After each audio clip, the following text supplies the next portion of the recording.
My name is the Honorable Lady Lynn Fairchild.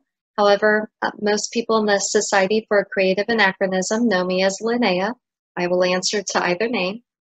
And for today, I wanted to explain a little bit about blackwork embroidery and introduce you to it. I've been studying blackwork embroidery for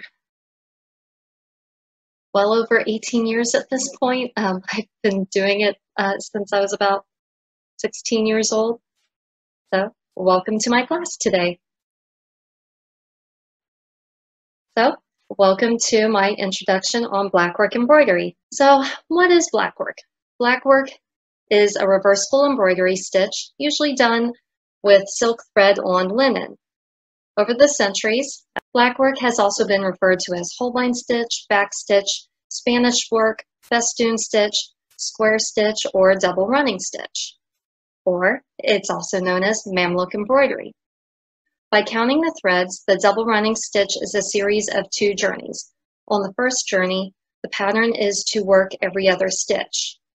And with that, you will get an in, out, in, out, in, out pattern. Then on the return journey, you fill in all of the blank spots to create one continuous line. So on the return journey, you will go in, out, in, out, in, out, and the finished product looks like a single line. What materials do you need? A slate frame is historically accurate. However, if you want to use just a round frame, not historically accurate, but it's still, you can still work with it. Or you can also use a scroll frame.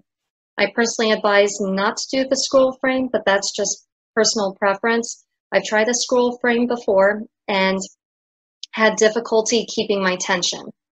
If you use a circular hoop frame, the problem with that is, again, with your tension. As you move the hoop frame across your fabric, you tend to warp the linen a bit, and then it makes your stitches uneven. Next, after the frame, you need linen fabric. Blackwork could have been done on other fabrics, such as velvet, but it was primarily done on linen. Also, you need silk thread. There were other types of threads used, such as cotton, but very rarely. And I've actually tried using cotton thread before and found it to be quite difficult. The silk thread, if you have a knot in your thread one way, you just pull the knot in the opposite direction and the knot comes right out. It's very easy to work with and it's very pretty. Depending on if you get twisted or untwisted silk thread, you can have an extra shine to it. The cotton thread, I found just if it got twisted up, it got knotted, it was difficult to get the knot out, and it's not as pretty, in my personal opinion. So you've got your slate frame, your fabric, your thread. You also need a needle. Beeswax is optional, but I highly recommend it, at least for the ends of your threads, to help your thread not fray. And you need to decide on the pattern. On the left-hand side is a 16th century Italian sampler from the Victoria and Albert Museum. And then on the right-hand side is Jane Bostock's English sampler from 1598, and that is also at the Victoria and Albert Museum. One of the nice things with using a sampler is you can sit and pick out which pattern you want to use for your particular item. So if you want to embroider cuffs, I can look at this and I could recreate that specific pattern, or I can use it as inspiration while creating my own pattern. Now, if you're just starting out, I suggest to start with a simple pattern. On the top left-hand side is a pattern from Egypt. It's about circa 13th to 14th century. It is blue silk on linen. I believe it's unbleached linen. And if you look, it's just got a simple line on top. And then right below that is another simple line. And then a little zigzaggy pattern going from the top left, zigzag on the diagonal to the bottom right. And then 2 more straight lines underneath that. fairly simple as far as blackwork patterns go. On the right-hand side is Nicolas Basset's new model book pattern, which is German. It's from 1568. And with this pattern, it just looks like crosses, one right after the other. Again, fairly simple. With this pattern, unlike the one on the left, the Nicolas Basset's pattern, you can use probably using just one thread. So you would just go on your first journey, left to right, and then on your return journey, going right to left, and your pattern's done. On the bottom is the portrait of a lady as St. Lucy by Giovanni Antonio Boltraffio. It's from about 1509, and that's at the, sorry if I mispronounced this, Thyssen-Bornemisza Museo Nacional in Madrid, Spain. And as far as blackwork embroidery, I think this is the most simple pattern. If you look right on the edge of her collar, beneath the necklace, you'll see the necklace, a little bit of skin, and then the square neckline of her dress. And right on the edge of that square neckline is a single dashed line. This is from an embroidery book, and on the left-hand side is a page from the embroidery book. It's by Zappino. It was written in August 1529. It's currently at the Met Museum, and I interpreted the acorn pattern. If you look at the very top of the left-hand side of the page, you'll see the acorn pattern, and that's the pattern on the top right. And then in the middle of the page on the left, you'll see it looks like double crosses, kind of going up and then down, up and then down. And I've interpreted that pattern as well, and that's on the bottom right. This is another page from that same book, and I've interpreted the pattern. If you look, the second pattern down on the left-hand side, where it looks like two triangles, one upside down and one right side up, and then a little line, and then crosses reflecting off of each other, and then triangles again. That's the pattern on the top right. And then if you count down, see, 1, 2, 3, 4, 5 patterns down, you'll see it looks like a reflection of crosses on the top and the bottom. That is the pattern that I have interpreted on the bottom right side. This is from an embroidery book from 1530. It is by Tagliente, and it is at the Met Museum. The patterns that I interpreted from this page, the pattern near the top of the page is on the top left-hand side of the page. And then, do you see the double cross pattern on the bottom left? It's about the middle of the page on the right-hand side, that double cross pattern. Let me go back. Do you remember this from 1529? Do you see the pattern on the bottom right from 1529 by Zappino? Yet Tagliente did it in 1530. At this time, if you look at certain books, you'll find that they reused the ink presses for different books. They just shuffled up the pages. That's also why if you look in recipe books from this time period, you will find the recipes might be the same. They've just been put in a different order, added in a couple new recipes, and voila, they have a new book.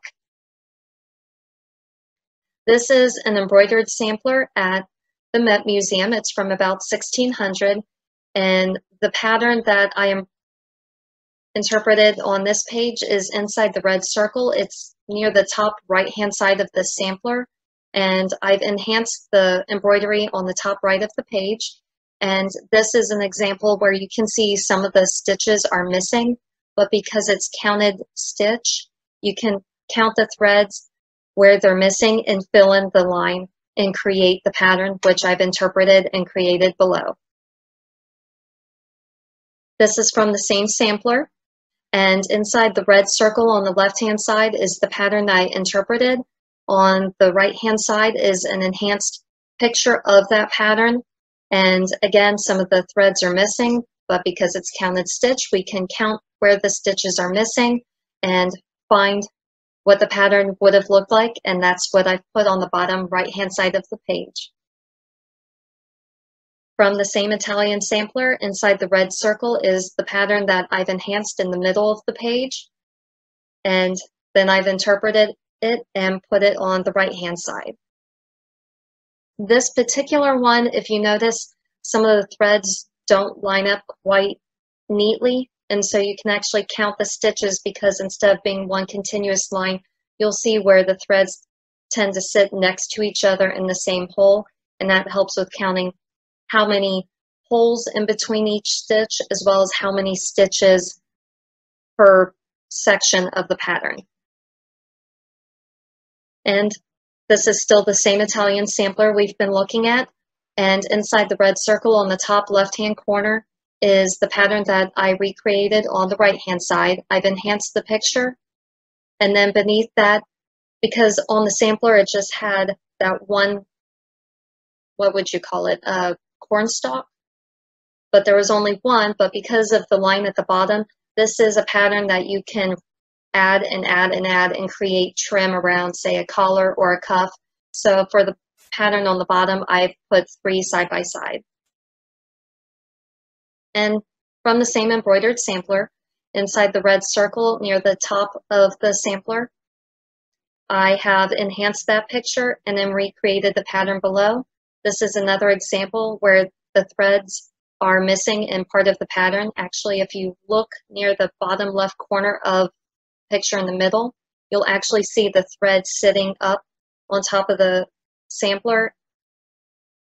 But this is because it's counted stitch. You can fill in the dots. Think of it like connect the dots. You can fill in the blank spaces and recreate the pattern that was on the sampler. And still the same Italian sampler. Inside the red circle, I've enhanced the picture, and this is very much a case of connect the dots because half the thread is missing. Again, it's counted stitch, so you can count the threads where they're missing and recreate the pattern. And that's what I've done on the bottom right-hand side, is a recreation of the pattern that is found on this Italian sampler. And still working with the same Italian sampler, there were many patterns on this sampler, so it's a great piece to look at. And I've enhanced the picture on the right-hand side and then recreated the pattern below. And once again, if you look on the far right-hand side of the enhanced picture, you'll see part of the threads are missing, but because it's a mirror image from the left side to the right side, you can still recreate that image when creating your pattern. And still working with the same embroidered sampler, I've enhanced the picture on the right-hand side and recreated the pattern below. And here's one more example of a pattern from that embroidered sampler, and I've recreated the pattern, posted it below, and I have even more patterns from this sampler. If you would like to see more patterns, please visit the website on the top left-hand side. Other examples of Italian blackwork from the 16th century is this embroidered fabric. It is at the Museo del Tessuto. If I mispronounced that, please correct me. Inside the red circle on the left-hand side, I have recreated that pattern and put that pattern on the right-hand side. And on that same sampler, you'll see it has a flower inside the red circle, and then I've recreated that pattern and put that on the right side as well. I have other patterns from this sampler. Please follow the link on the top left-hand side. This is an enhanced picture of a much larger sampler at the V&A Museum. It's from the 16th century. And inside the red circle on the bottom right-hand side of the picture on the left, I have included the 2 patterns that are there, and they're in the middle and the bottom right of the page. Now that we're done with Italian, let's work with a little bit with English embroidery. This is a popular sampler. It is Jane Bostock's sampler from 1598. It's at the V&A Museum.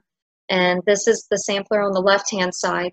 And inside the red circle is the enhanced picture that I have in the middle. And then on the right-hand side is my interpretation of that pattern. This is a painting of Margaret Roper. She was the oldest daughter of the oldest daughter of Sir Thomas More. Her maiden name was Margaret More, and then got married and became Margaret Roper. This painting was done about 1535 to 1536, and it's at the Met Museum. This is another way of finding blackwork patterns. Instead of just simply studying samplers that exist, you can also go to paintings, and especially the Holbein paintings. You can look at some museums, you can enhance the painting and figure out the pattern. You may not be able to count the stitches like you can on an actual sampler, where you can count the missing threads or the number of holes between a stitch, but you can still get the concept of the pattern. And then depending on if it's a sleeve with a really large pattern, if it's a collar with a smaller pattern, you can kind of guesstimate if it was every third hole for a stitch or if it was every fifth hole for a stitch if it's a larger pattern. So with this painting of Margaret, I have enhanced her collar in the middle picture, and then I have included my interpretation of that pattern of her collar on the bottom right-hand side. This is a miniature painting of Elizabeth, Lady Audley from about 1538. It's with the Royal Collection Trust.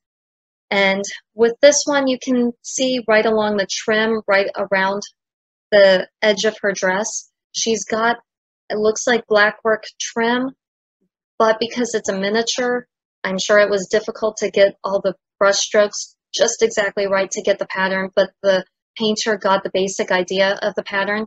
And with that, I recreated what I think the pattern looks like, and that's on the bottom right-hand side.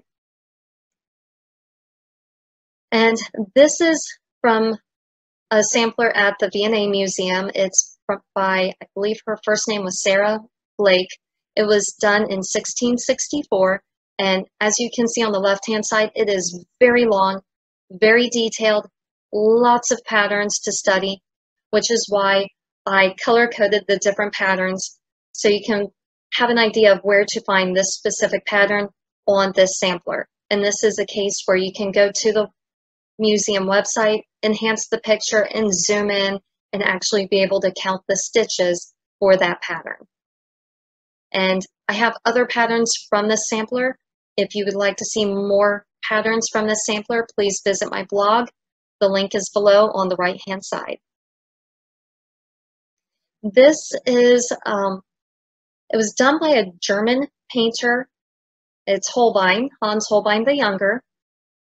But I've included it with the English paintings because even though the painting is labeled as Portrait of a Boy with a Marmoset, it's labeled as being from about 1532 to 1535.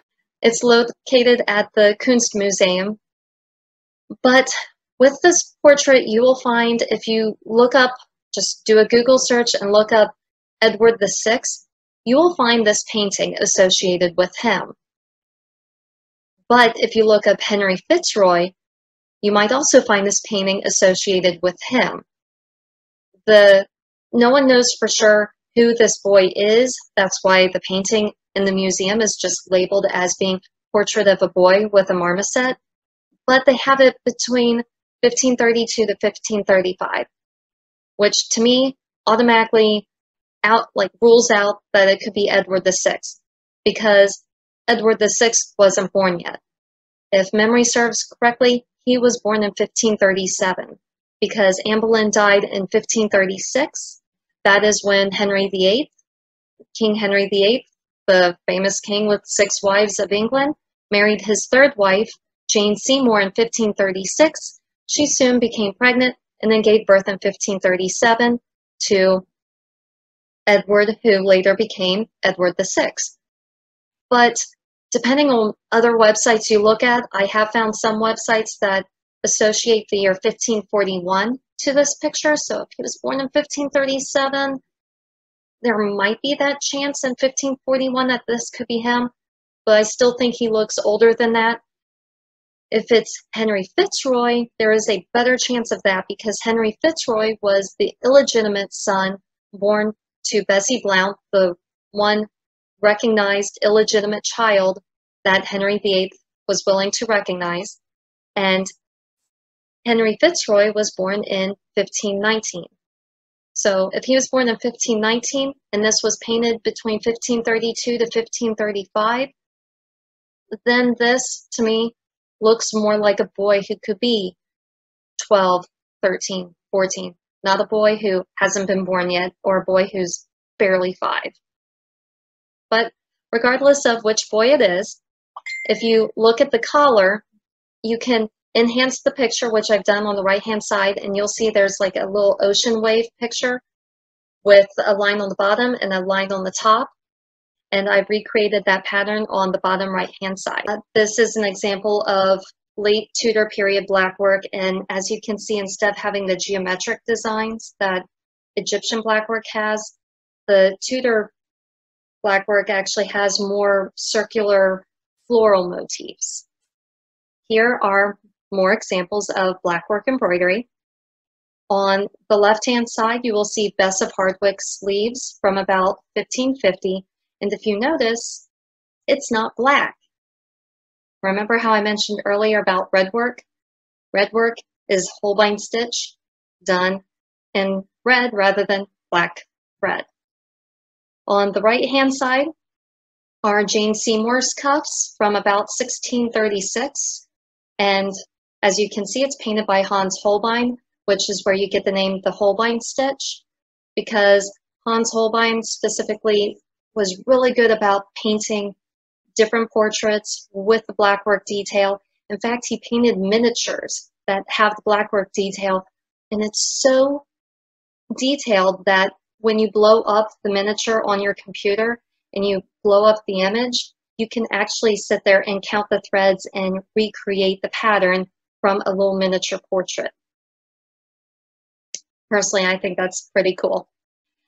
As a side note, in case you're curious who Jane Seymour is, Jane Seymour was the third wife of King Henry VIII.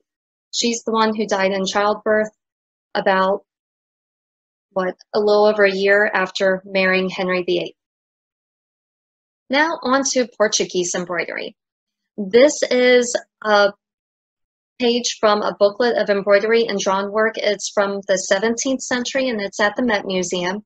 And the particular pattern on this page that I have interpreted is inside the red circle on the left-hand side. And I've flipped the picture so it's sitting parallel rather than perpendicular to the ground. It's on the right-hand side. And this is a really good case of, if you look at the lines on the top right side, the picture on the top right side, you'll see on the line, you'll see dark dots every so often. That tells you every dark dot is a stitch.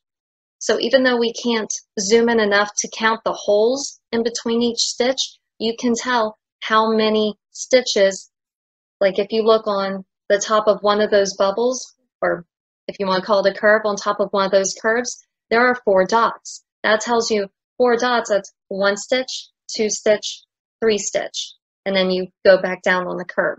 So I was able to recreate the pattern on the bottom right side.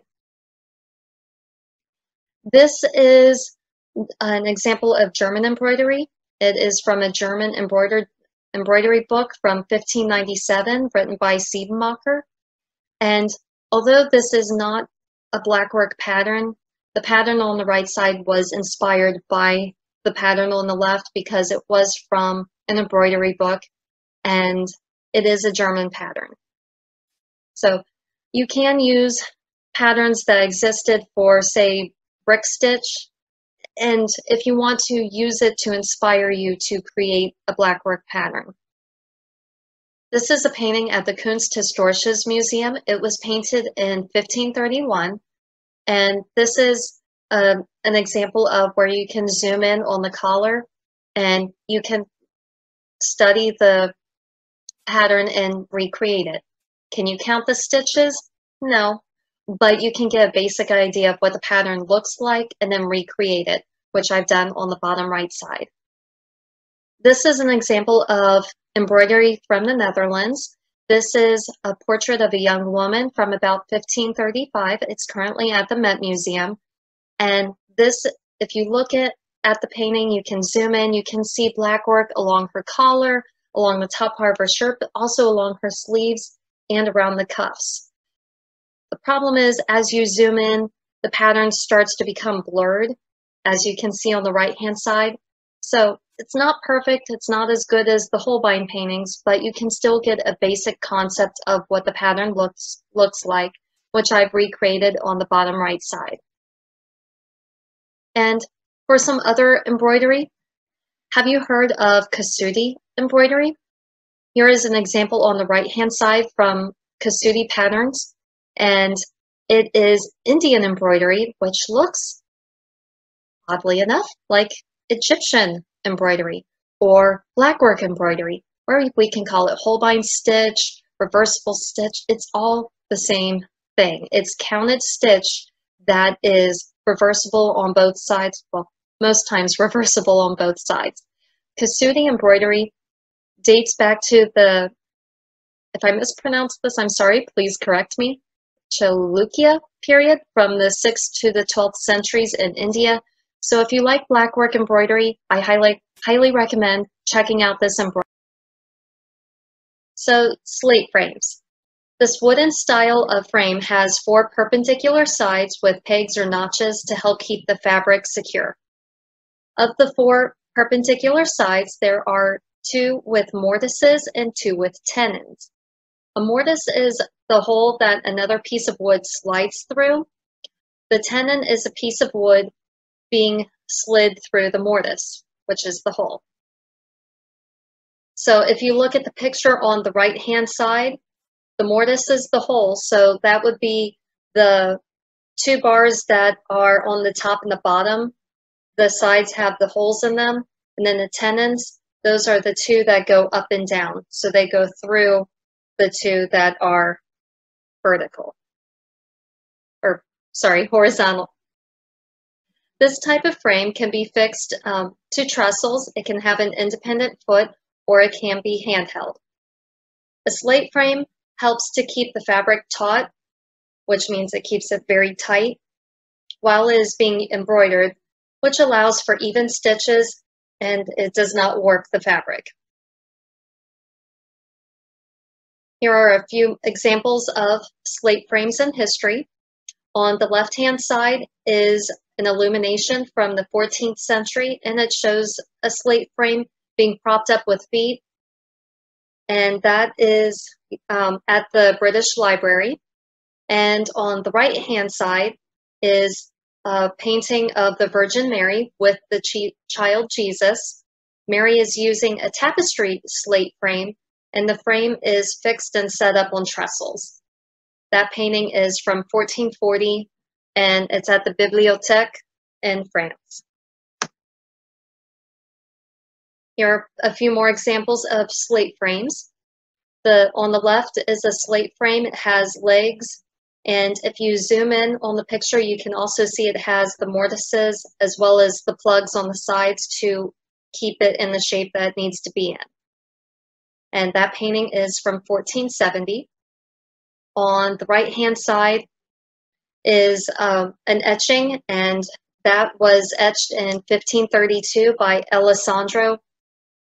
If I mispronounce this, I'm sorry, please correct me. Paganino? We'll go with that. Here are some more slate frames. On the left-hand side is an example of silk embroidery being done on a slate frame in 1568, and that is from a German book called if I mispronounced this, I'm sorry, the Standardbuch. On the right-hand side is a similar frame construction as we've seen in previous centuries, the same type of frame with the fabric stretched and then stitched onto the wooden frame, and then it's held up by trestles or by legs. And this is also a German engraving, and it is from 1698. Also the Standardbuch, written by 2 different authors, 2 different centuries, but still the same type of embroidery frame. And more historical examples of slate frames. On the left-hand side is an engraving. It's by Jan, I will probably mispronounce this, Sweelinck. It's from 1627, and it's called Stitcher with Cupid.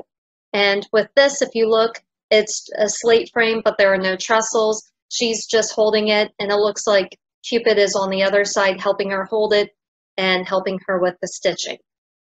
On the right-hand side is an example of a very large embroidery frame. Actually, there are two very large embroidery frames, and this is from 1770.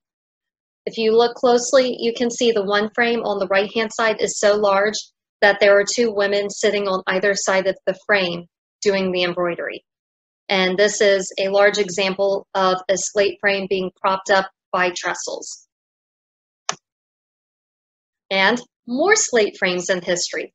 On the left-hand side is a painting from 1720, and if you can see on the frame, again, she's got the fabric, and then it's stitched around on all four sides to hold the fabric in place and keep it nice and tight. An example of a slate frame today is on the left-hand side, and as you can see, you've got the mortises, you've got the tenons, and then there are the four little pegs. On this picture, you can only see the two on the top. Those are the little metal pieces, the little metal pegs that go into the holes that hold the bar exactly where you want it to keep the fabric nice and tight on all four sides. And then after that, you can stitch anything like bias tape onto the edge of the fabric, and then sew the bias tape and sew that onto the wood. On the right-hand side is an example of just your traditional adjustable hoop frame. And like I said, with a hoop frame, you actually have two hoops, one on the bottom and one that's a little bit larger on top. And then the one that's on top, you adjust to how tight you can get it. So that way your fabric sits in there, it's nice and tight inside that hoop.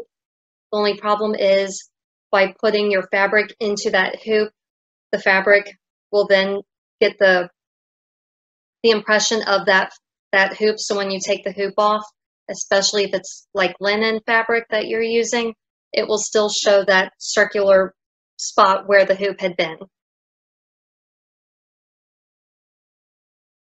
What type of needle do you use? If you look on the left-hand side, there's an enhanced portrait of Costanza.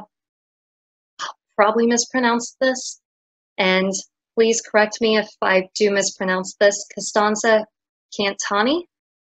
And that's also from the late 1400s. And in that portrait, you see her with pins, a thimble, and sewing needle. For my black work, I usually just typically use the same type of needle like what you would use in today's modern cross stitch. But that's what I use. On the right-hand side of the screen, you will see Viking era needles, and that's from Coppergate. The one thing you have to make sure of is if the eye of your needle is larger than the pointy end of your needle, then that might warp the linen a bit. So you want a needle that is about as straight as possible, where the eye is not any bigger than the rest of the needle. That way it doesn't warp the thread at all and warp your fabric at all and create holes in your fabric. You also want to use a very thin needle for the same reason. What type of silk thread? I recommend using, and I'll probably mispronounce this, soie perle. This is a twisted silk thread that only needs beeswax applied to the ends of the threads. There is also the soie ovale. If I mispronounced that, please let me know. And the soie ovale is an untwisted silk thread. This thread is shinier than the soie perle, but it also frays a lot more. I can show you examples of that later in this class. So the soie ovale is shinier and prettier looking, but with that one, you really want to use the beeswax on it because it will fray, and the backside, it will look like a mess after a while.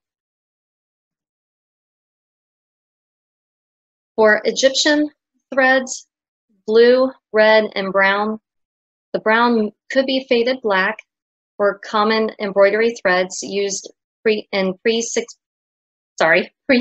century Egypt embroidery. The brown threads that we see in examples in museums may have originally been black, since the iron used to dye the threads can fade over time as well as erode the thread. Black silk thread on white linen was definitely the most popular and the most favored in Europe.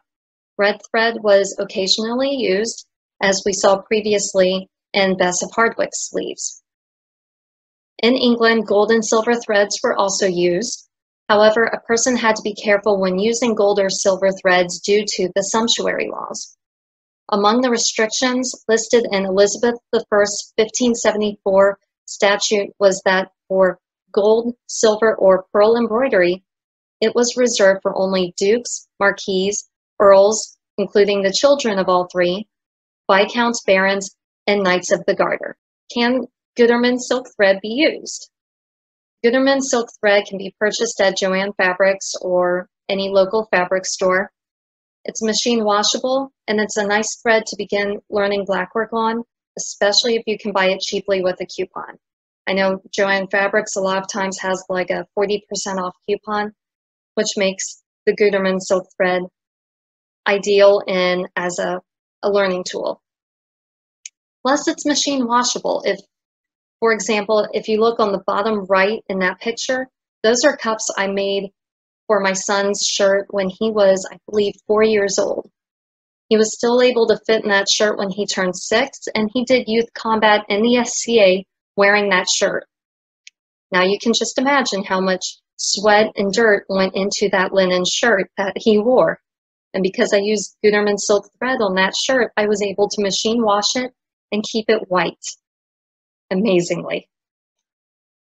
However, as far as using Gutermann silk thread or not using Gutermann silk thread, if you're aiming for historical accuracy or you want a more bold thread, then I would not recommend using this. The Gutermann silk thread tends to be very thin, and so you can see it up close, to see the pattern, but as you step away, you cannot see the person's pattern as easily because it is very thin.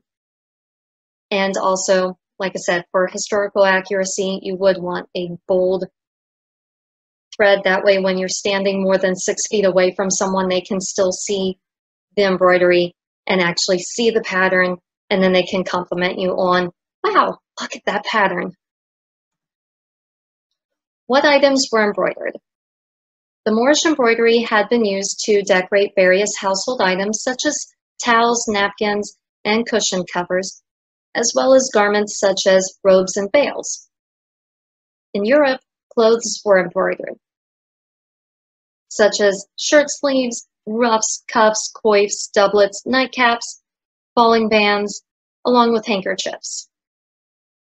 Part of this was to do embroidery. It takes a lot of time, especially if you are doing blackwork embroidery on sleeves, on the fourth part of a skirt.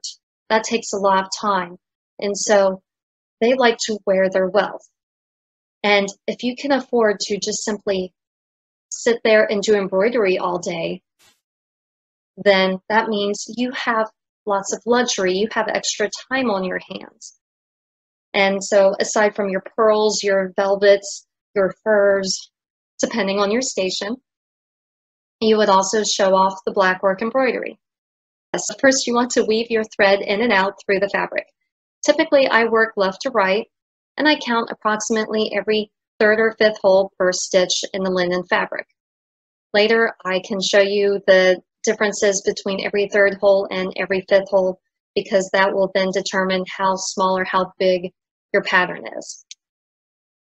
And once you are at the end of the line, then the return journey begins, and that's where you fill in the spaces.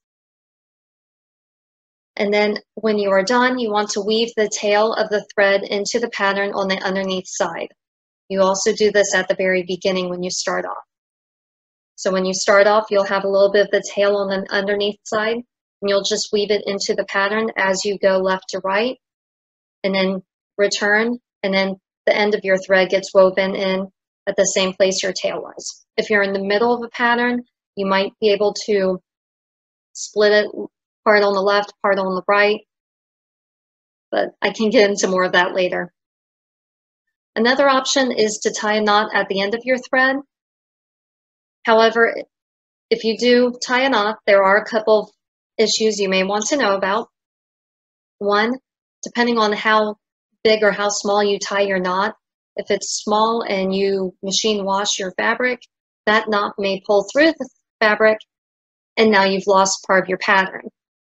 The other thing is if you want your pattern to be completely reversible on both sides, depending on how many stitches your pattern was, where your knot is may not be at the exact starting place as where your thread started. So on the underneath side, you might have a knot here and a knot here and a space in between where there should be another stitch. Again, personal preference. I have known some people to knot their threads and they like to do it. I just recommend testing out and see what works for you. On the picture here, you will see at the very top, the pattern is that simple line that I mentioned on the last screen. That was on the square neckline. It's just a single line. And so to start off, here you have the dashed look of in, out, in, out, in, out.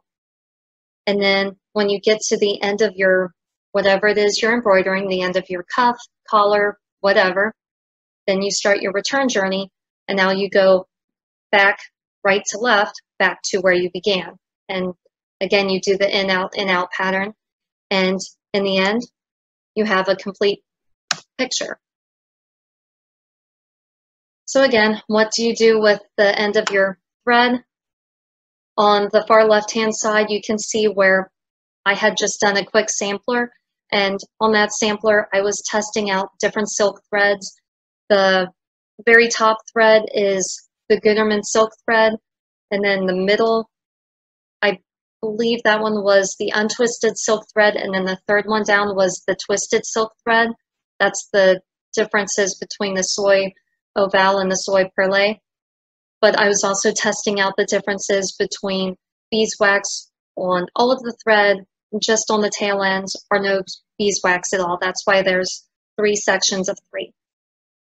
But for my quick sampler, you can see where I wove the tail ends into the underneath side of the pattern. If you want to try to be a little more neat, in the center section, or the center picture, it's the backside of a sampler by Elizabeth Burton, about 1701. So I know that's out of the time period for the SCA because we only go up to the 16th century. But anyways, the backside of this sampler, it's from 1701. It's in the Philadelphia Museum of Art.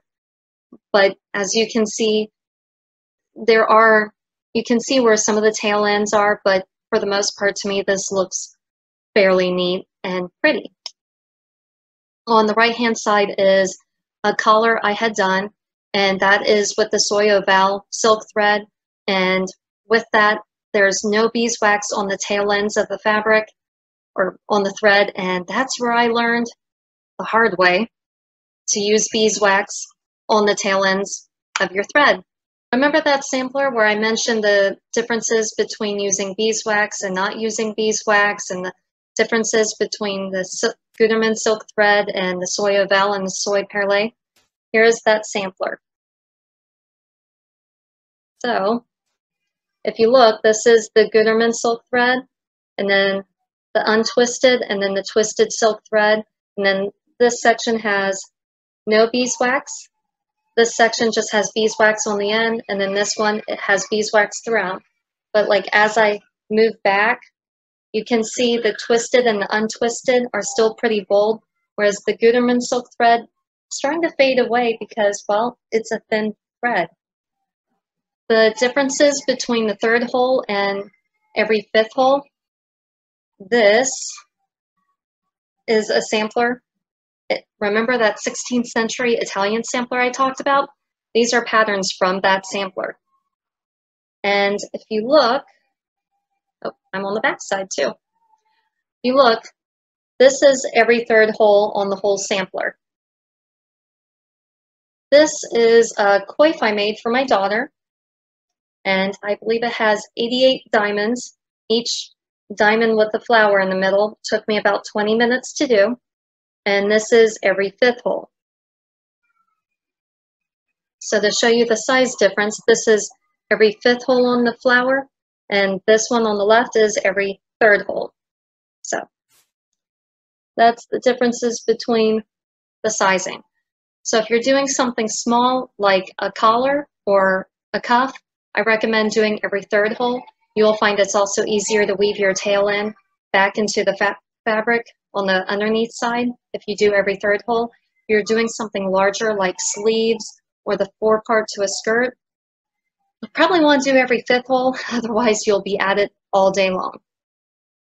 As far as whether to do every third hole, every fifth hole on historical accuracy, I think that was just more or less personal preference, because a lot of the patterns that we look at that we can find are in portraits, such as Holbein's portraits. And we can find the pattern, we can recreate the pattern, but we can't tell just by looking at the painting if it's every third hole or every fifth hole. Remember how I mentioned learning the hard way about using beeswax, at least on the ends of your silk threads? On the Gutermann silk thread, you don't need the beeswax, but if you use the soie ovale or the soie perlée or any other silk thread like that, you'll want to use beeswax at least on the end. Here is a partlet that I stitched, and on the underneath side is the untwisted without any beeswax, and in sections of it you can start to see where it's fraying. Let me see if that zooms in. So you can see where it's fraying right there. So again, use the beeswax. Find your starting place. And with any pattern, I personally prefer to work from the top left corner and work my way down and across like you would with writing. That's my personal preference, because you will be going from one side to the other, doing a dotted line, and then you'll be going back and filling in your dotted line. Now, some people put a knot on the end of their thread. I personally like to weave my tail in. That's personal preference. So from here, I've pulled my thread through. I've got my tail back here. And now I'm going to go down. I'm actually going to skip one hole on this and go to the next hole. So my pattern is going to be every other hole. And then as I pull this through on the front, I want to make sure that my tail gets pulled in underneath, and then I'm going to skip one hole and go to the next hole, like that. And then I'm going to pull it tight. Make sure your tail is woven in. There we go. And then back on the top, skip one hole and go to the second hole.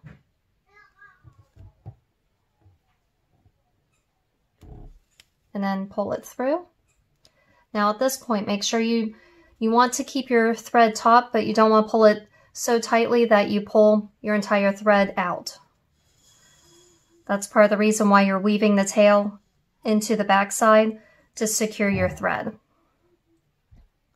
So from here, I've skipped one hole and I'm going to the second hole, and I'm making sure my tail is woven in, and I'm going to pull it tight like that. And then back on the front side. And with this pattern, I'm just going to do a straight line across and back to give you the basic idea of how to do this. So skip one hole and go to the next hole and pull it through. And then on the back side, skip one hole and go to the next hole And I'm going to make sure my tail is still woven in. And from here, I'm going to flip it to the front and pull tight. And you want to make sure the tail is still woven in. Now again, some people like to put a knot at the very end. My personal preference is to weave it in, but that's just because one time I did put a knot at the end and the linen was white enough that when I went to wash it, the knot pulled through, which meant I lost some of my embroidery. So that's why I prefer to weave the tail in. So again, skipping one hole and going to the next hole and pulling it through. And as you can see, my tail is still being woven in. As far as the length of the tail, I would give yourself at least 1 inch to 1.5 inches. Part of that depends also on how small or how big you are making your embroidery. What I mean, for example, on this sampler, this is black silk on linen, and every stitch is every 3rd hole on the linen. But to give you an idea, on these two, the stitch is every 5th hole, so it's bigger. To give you an idea, this flower type and this flower type are almost identical. The difference is this flower on the petal here just has a little dent that goes in the middle. But otherwise, this flower, dimension-wise, is the same as this flower. But you can see the size difference between every 3rd hole and every 5th hole. So if it's every 3rd or 4th hole, every 3rd hole, you can get away with 1 inch tail. But if it's every 5th hole, then I would definitely go more for 1.5 to 2 inches of a tail. If you want to do every 4th hole, that's also personal preference. For me to just do every 3rd or 5th hole, it just depends on how big or how small you want your piece. For example, if you're just embroidering a coif, then you could go for a smaller pattern.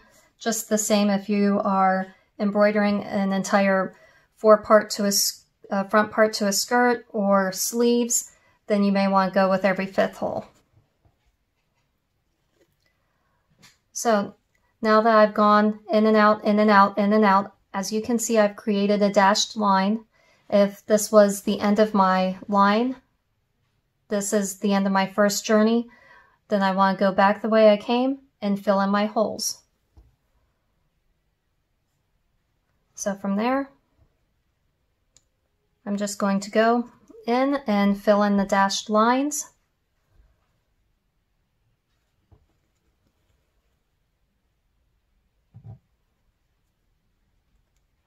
And this is also where you want to make sure to weave your tail in. So that way it's woven in both on the first journey and the second journey.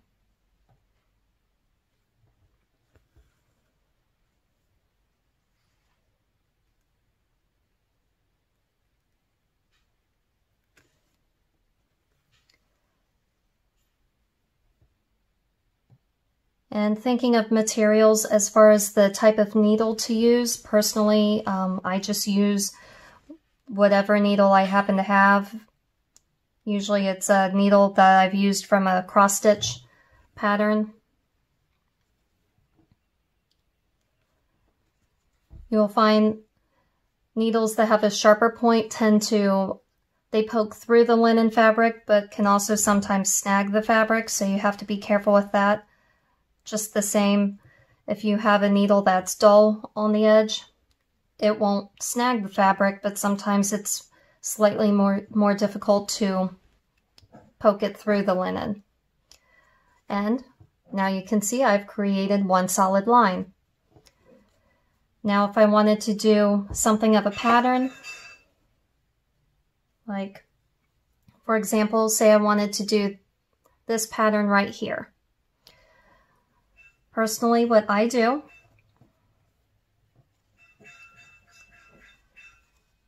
is I study my pattern and figure out how many spaces there are in between each little figure.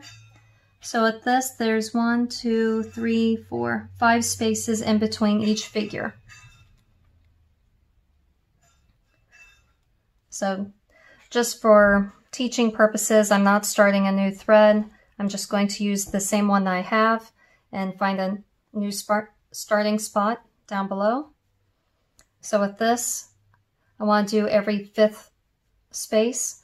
I'm going to continue just doing as I was and doing every other hole. So I'm skipping 1 and going 1 down. So that's 1. Skipping a hole and going up the next one. That's 2. 3.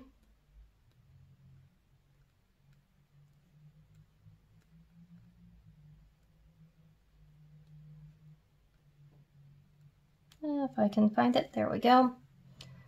4. And 5. Now that I've got my 5 spaces, now it's time to do my little figure. And so from here, if I can bring this up close. By the way, this is a 16th century pattern. Specifically, it's Italian. I'm going to go up diagonally twice to the right. So diagonally up twice, and then one goes up, over, and down. The other goes up, over, and to the side.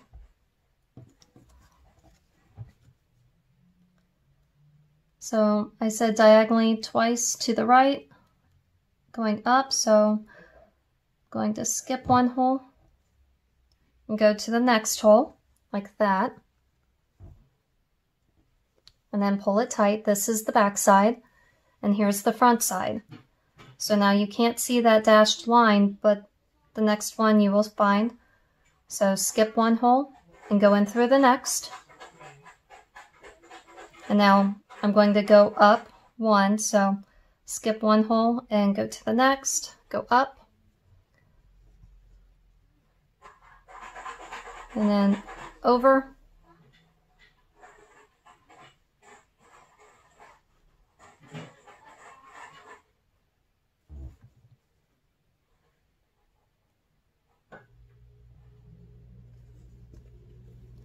And down.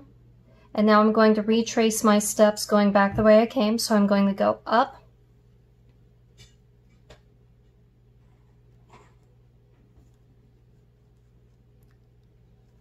And then over. And down. So with that, I've got the top portion of this. Let me see if I'll zoom in here. So I've got the top portion, and now I'm going to do the bottom portion. Or actually, I guess it's the side portion. So from here, I'm going to go over to the right.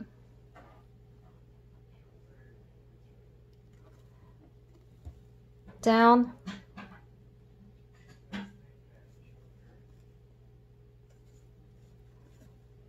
And over, and now I'm going to go back the way I came, going back over,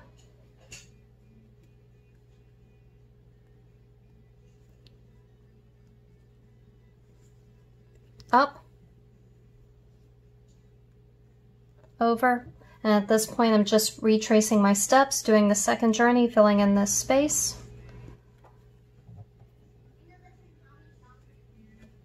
And now I'm back to the original line.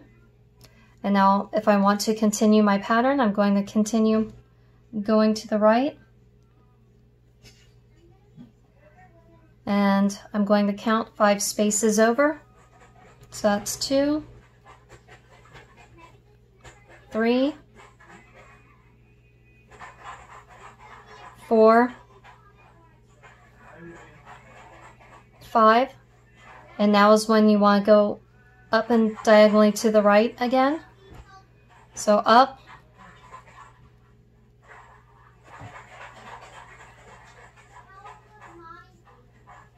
and up again, And then here's where you go straight up and then over to the left and then down.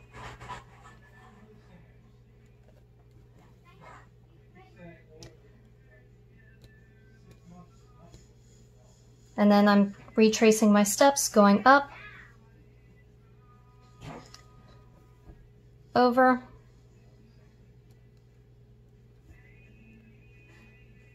and back down. And now I'm going over to the right.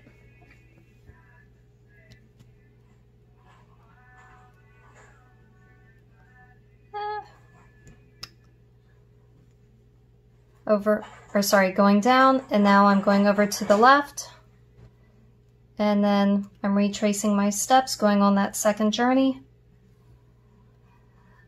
The goal is to make this reversible, so that way it looks the same on both sides.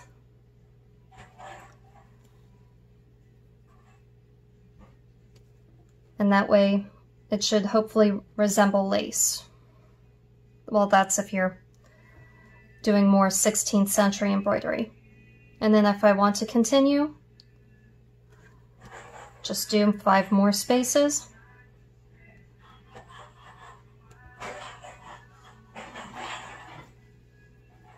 So that's 2, 3,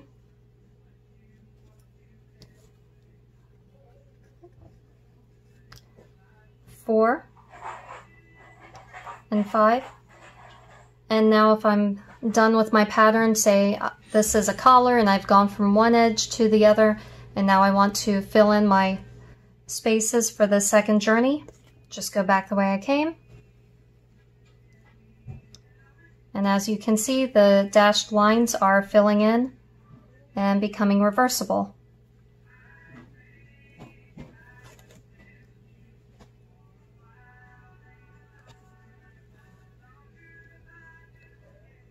Now I recommend using, this is cross stitch fabric. I recommend using that first to practice on, to figure out what you're doing and how you're going to do it. Once you've got a knack for this, then that's when I would suggest to move to linen. Just because with this, it's a lot easier to see the holes and figure out your pattern than it is to automatically go straight to the linen.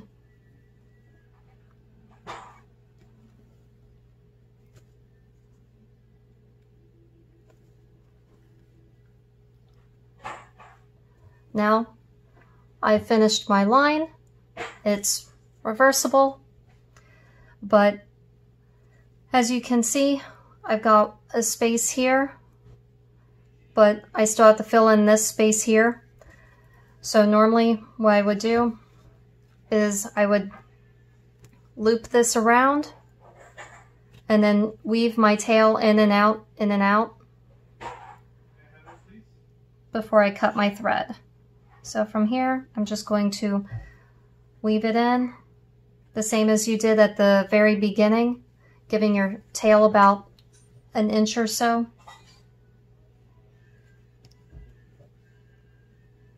So from here, I'm just going in from the right side and coming out the left side.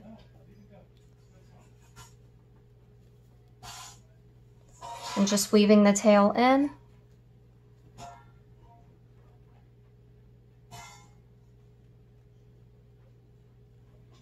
And once I'm done weaving the tail in to my satisfaction, it's time to you want to cut it as close as you can to the line without hurting your fabric or the thread.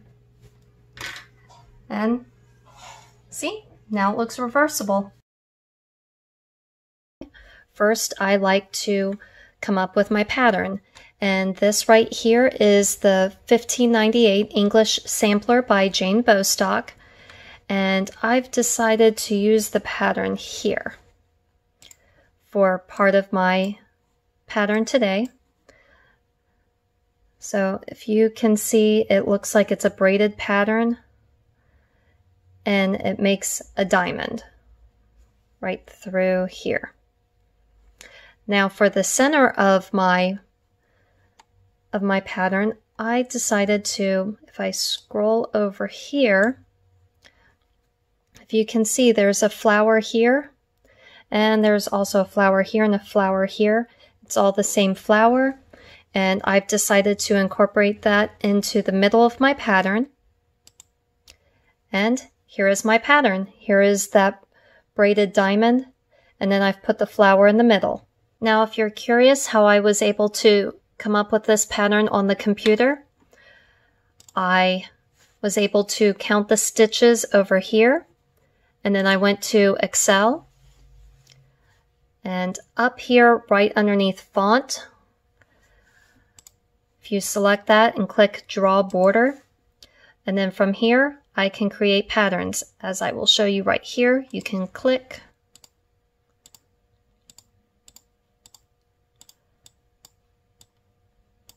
and create whatever pattern you want.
After you've embroidered your piece, then attach it to your garment. On the left-hand side, you will see where I embroidered the cuffs and the collar for a shirt, and then I cut it off of the slate frame and I attached it to a shirt for my husband.